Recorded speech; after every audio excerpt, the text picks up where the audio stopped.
This is the Huawei Mate 10 Pro. Now, if you've been on YouTube much in the past few months, you've probably seen this phone before, or maybe you read some suspicious user reviews.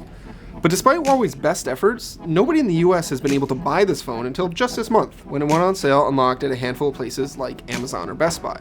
Now, there's a whole backstory about Huawei trying to break into the US market with this particular phone, and how it's been completely unable to get any carrier support, despite coming awfully close. Now, that might be due to some factors that are outside of Huawei's control, such as a distrust of the company by the US government. But it got me wondering, is the Mate 10 Pro a phone anyone should buy?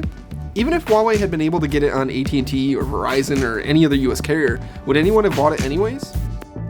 In terms of hardware, the $799 Mate 10 Pro has almost everything you'd expect from a flagship phone in late 2017 or early 2018. It has a metal and glass body with great build quality and tight tolerances. It's water resistant. It has a tall aspect ratio screen with minimal bezels.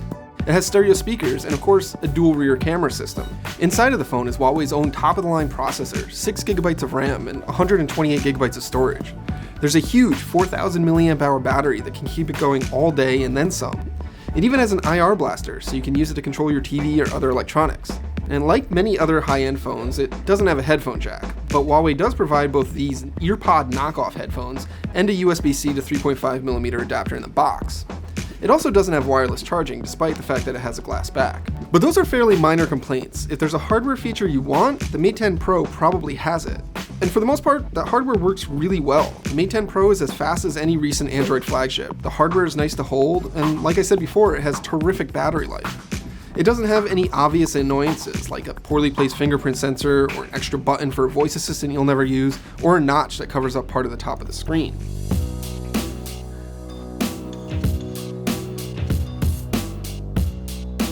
The 6-inch display is a lower resolution than many of its peers, at only 1080p, but I haven't really had an issue with that. It's OLED, so it has deep blacks and vibrant colors, and has excellent viewing angles, and it gets bright enough outdoors for sunny days. I really like the Mate 10 Pro speakers, which automatically switch from mono to stereo when you turn the phone from portrait to landscape. And while I wouldn't say that the Leica branded rear camera is as good as, say, like a Pixel 2 or an iPhone 10, it's certainly a capable shooter with fast focus and performance, good detail, and pleasing, if maybe a little bit saturated colors. The app has a ton of features and options, including manual controls, various portrait and fake blurring modes, and automatic scene functions that attempt to optimize the camera for whatever your subject happens to be. My favorite mode is a monochrome option, which only uses data from one of the Mate 10 Pro's camera sensors to produce some of the nicest black and white images you can get from a smartphone. But as good as this hardware is, Huawei's software never lives up to the hardware's potential. Now, the Mate 10 Pro does run Android 8.0 Oreo, but it has Huawei's EMUI interface on top of it, and this is about as far from a clean version of Android as you can get.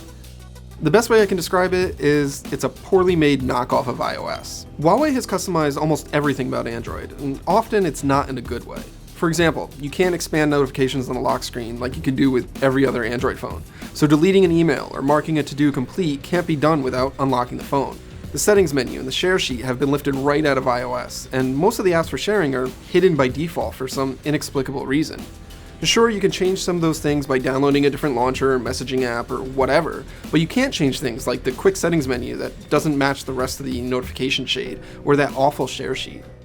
On top of that, there's frustrating bugs. Even when I did download another launcher and attempted to use that, the Mate 10 would frequently reset the default to Huawei's own launcher. This just isn't the kind of software experience I expect on an $800 phone, especially when there are already so many better options available. It's bad enough for me to say that nobody should buy the Mate 10 Pro, especially not at this price. You can get all of the hardware performance with none of the software headaches from any number of other Android phones available unlocked or through carriers. Then I think about what would have happened had Huawei been able to launch this phone with AT&T, and how worse everything would have been with a carrier's bloatware loaded on top of it. It just makes me feel like this wouldn't have made much of a difference for Huawei. It's hard to see anyone buying this phone as it is right now, carrier support or not. I think that Huawei has done a lot right with the Mate 10 Pro's hardware, and if it wasn't so expensive, I could perhaps excuse some of its software issues. But this is a premium priced phone, and you should get a premium experience with it, which, unfortunately, the Mate 10 Pro doesn't provide. And how it's been completely unable to get any carrier support, despite coming awfully close. Because they're spies. Trying to do work here, Nilay. What the fuck?